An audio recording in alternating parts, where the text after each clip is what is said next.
Welcome to our online class from High Star in North City Public Secondary School and College.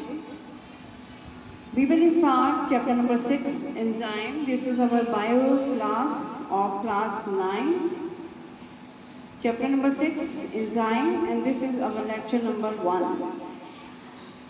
Life is another name of activity, therefore thousands of chemical reactions take place in the body of an organism. These reactions of an organism are collectively called metabolic reaction. This phenomenon of chemical activity called metabolism. The metabolic activities are always two types, either constructive or destructive. In constructive reaction, large molecules are formed to form a structure of cell or body. These reactions are called anabolic reactions, and this type of metabolism is called anabolism. On the contrary, the destructive reaction in which large molecules break down in small molecules to produce energy or to reutilize further or to discard called catabolic reaction. The type of this metabolic activity is called catabolism. जिंदगी कारकर्दगी का दूसरा नाम है। इसमें किसी भी जानदार के जिस्म में बेशुमार केमिकल रिएक्शंस होते हैं, जिसमें मेटाबॉलिक रिएक्शन यानी कि इन रिएक्शंस को हम मेटाबॉलिक रिएक्शन कहते हैं और इस अमल को हम मेटाबॉलिज्म कहते हैं। मेटाबॉलिक दो किस्म के होते हैं, एक कंस्ट्रक्टिव और एक डिस्ट्रक्टिव। या तो हमारे जिस्म में कोई चीज़ बनती है या टूटती है। जिसमें बनती है, लार्ज मॉलिक्यूल्स बनते हैं, उस रिएक्शंस को हम एनाबॉलिक रिएक्शन कहते हैं और इस तरह की मेटाबॉलिज्म को हम एनाबॉलिज्म कहते हैं। जबकि दूसरी तरफ जो लार्ज मॉलिक्यूल्स ब्रेक होते हैं स्मॉल मॉलिक्यूल्स में, तो उसमें उन रिएक्शंस को हम कैटाबॉलिक कहते हैं और इस तरह की मेटाबॉलिक एक्टिविटी जो है वो कैटाबॉलिज्म कहलाती है। The chemical reaction requires particular condition to carry down a proper rate, especially temperature and pressure. The condition of temperature and pressure inside the cell or organism are generally found not suitable for chemical reaction. Example, inside human body, normal temperature remains 37 degrees centigrade and the pressure is 120 per 80 mm of Hg. These conditions of temperature and pressure are not enough to perform any chemical reaction. Now question arises here, how biochemical or metabolic reactions can occur without alternating these conditions. Now body requires some facilitators. These facilitators help to perform biochemical reactions at low energy. From our discussion, it is clear now that each reaction requires some amount of minimum energy to initiate a reaction. This minimum amount of energy is called activation energy. If this amount is high, the difficult will be reaction or vice versa. Example, the activation energy needed to break a glucose molecule initially requires energy of 2 ATP molecule.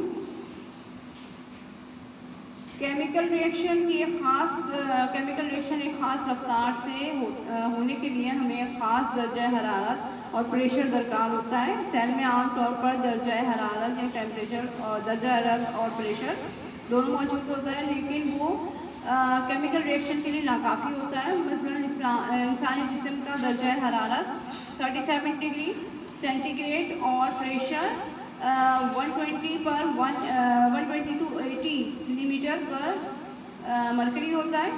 ये दर्जा हरारत और दबाव यानी pressure पर किसी भी chemical reaction के लिए नाकाफ़ी होता है।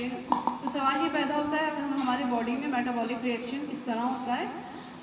जिस्म को हमारे किसी जाहिर सी बात है, जिस्म को किसी न किसी हेल्प की ज़रूरत होगी, कोई ना कोई फैसिलिटर हमारी मदद करेगा। ये जो फैसिलिटर होता है ये क्या करता है कि दर्जा हरारत और प्रेशर को इस तरह कम करता है, काबू पाता है उस पर कि हमारे जिस्म में जो रिएक्शंस हैं वो होने लगते हैं।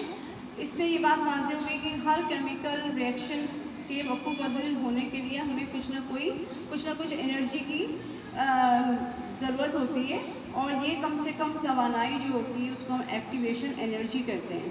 अगर इस तवानाई की मिक़दार ज़्यादा हो जाए तो तब भी रिएक्शन का होना मुश्किल हो जाता है, और अगर कम हो जाए तब भी रिएक्शन होना मुश्किल होता है।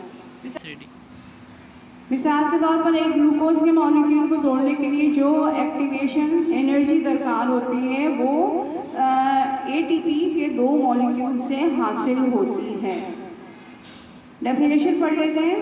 The high amount of activation energy can not be provided by organism itself, therefore they require some facilitator to reproduce their activation energy. These facilitators are special molecules made up of mostly protein called enzymes. The name was coined due to observation when yeast was introduced in fruit sap, which converted into alcohol. Now the enzymes are defined as a biocatalyst which facilitate chemical reaction by lowering activation energy. This action of enzyme allows biological reaction to proceeding rapidly at relatively low temperature and pressure tolerable by living organism. Enzyme की definition आपको दी हुई है कि जानदार यानी कि जानदार को जो भी एक्टिवेशन एनर्जी की ज़्यादा मिकदार मुहैया नहीं कर सकते, इसलिए उन जानदारों को हमें माविन की ज़रूरत होती है, यानी फैसिलिटेटर्स की ज़रूरत होती है जो हमारी तवानाई को कम कर सकें। और ये फैसिलिटेटर जो है प्रोटीन से बने हुए मॉलिक्यूल्स होते हैं जिनको हम एंजाइम्स कहते हैं। इनका मतलब इंसाइड और जाइम का मतलब यीस्ट है। इन मॉलिक्यूल्स को ये नाम इसलिए दिया गया है कि जब हमने यीस्ट को फ्रूट सैप के अंदर यानी रस में डाला गया तो इसने इस रस को अल्कोहल में तब्दील कर दिया। अब एंजाइम की तारीफ की जिस तरह भी की जा सकती है कि वो बायोकैटलिस्ट जो केमिकल रिएक्शन को तेज़ कर दें, तवानाई कम करके मुमकिन कर सकें, उनको हम एंजाइम्स कहते हैं। एंजाइम्स का ये अमल बायो रिएक्शन को कम दर्जा हरारत और दबाव पर इतनी तेज़ रफ्तारी से मुमकिन बनाता है जो जानदारों के लिए काबिल बर्दाश्त होता है। यानी एंजाइम्स हमारी बॉडी में एक कैटलिस्ट के तौर पे काम करता है। नेक्स्ट टॉपिक है हमारा कैरेक्टरिस्टिक ऑफ एंजाइम्स, यानी एंजाइम्स की खुसूसियात। Enzymes are biocatalysts made up of mostly protein and therefore three-dimensionally folded chains of amino acids with a specific shape. This shape is determined by the sequence of amino acids held together by bonds. For example, hydrogen bond enzymes speed up reactions by bringing reactants together and reducing the activation energy required to start the reaction, enzymatic reaction. Enzymes जो हैं हमारी ऐसे biocatalyst हैं जो कि protein से बने हुए हैं और अमाइनो एसिड्स की 3 डायमेंशनल तय से मखसूस शक्ल इख्तियार करते हैं। एंजाइम की साख्त इसमें मौजूद अमाइनो एसिड की तरतीब की वजह से होती है। ये अमाइनो एसिड एक दूसरे से मुख्तलिफ अक़साम के कीमियाई बॉन्ड से जुड़े होते हैं। मसलन हाइड्रोजन बॉन्ड एंजाइम के रिएक्शन की रफ्तार को, उनकी एक्टिवेशन एनर्जी को कम करके बढ़ाते हैं। When an enzyme starts a chemical reaction, catalyzes the reaction, hence does not utilize itself, which means even a single or little amount of enzyme can start a reaction and catalyze fastly. जब भी कोई enzyme chemical reaction को शुरू करवाता है तो अपने आप को खुद को इस्तेमाल नहीं करता, ना उनकी मिक़दार में कोई कमी आती है। एंजाइम की ज़रा सी भी मिक़दार किसी भी रिएक्शन को शुरू तो करवा सकता है और तेज़ी से काम करवा सकता है और उसमें उनकी अपनी मिक़दार कम नहीं होती। Their presence does not affect the nature or properties of end products. उनकी मौजूदगी में बनने वाले जितने भी प्रोडक्ट्स की जो है वो खुसूसियत और नौइयत किसी किस्म का दबाव नहीं डालती, यानी एंजाइम उसी हालत में ही रहते हैं। Reactants of enzymes are called substrate. जो भी एंजाइम्स के रिएक्टेंट्स होते हैं हम उसको सबस्ट्रेट कहते हैं। There are very specific in their action. A single enzyme catalyzes only a single chemical reaction or group of relative reactions.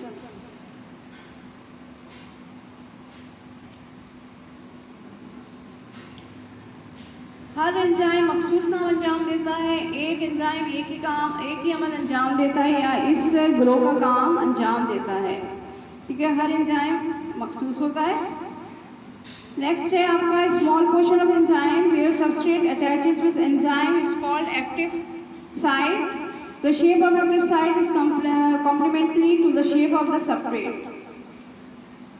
हर जो एंजाइम है इसका एक छोटा हिस्सा जहाँ सबस्ट्रेट उसके साथ आके लग जाता है, ये हिस्सा फाल हिस्सा यानी एक्टिव साइट भी कहलाता है। एक्टिव साइट की शक्ल जो है वो एंजाइम्स की शक्ल की कॉम्प्लीमेंट्री होती है। They are sensitive to even minor change in pH, temperature and substrate concentration. ये दर्जा हरारत pH और सबस्ट्रेट के लिए बहुत हसास होते हैं। हत्ता कि दर्जा हरारत pH और सबस्ट्रेट में ज़रा सी भी तब्दीली इनके काम करने की सलाहियत पर असरअंदाज हो सकती है। Some enzymes require cofactor by their functioning. A cofactor is a non-protein substance which may be organic or inorganic. Zinc, magnesium, manganese, iron, copper, potassium and sodium. And the organic factor are NADP, NAD and FAD are used in enzyme as cofactor. कुछ enzyme को काम करने के लिए cofactor भी दरकार होते हैं जो कि इनऑर्गेनिक नॉन प्रोटीन मुरक्कबात से बनते हैं। ये ऑर्गेनिक और इनऑर्गेनिक दोनों हो सकते हैं। मसलन इनऑर्गेनिक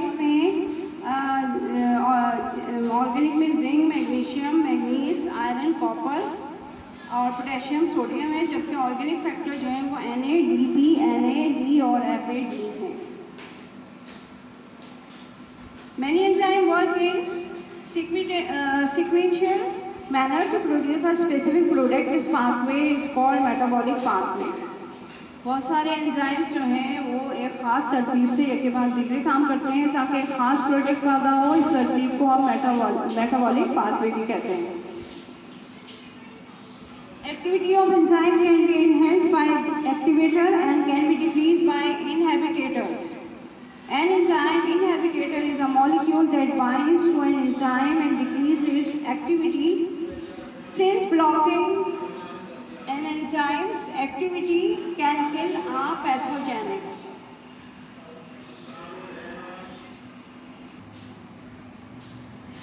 Activating of enzymes किसी भी एक्टिवेटर के जरिए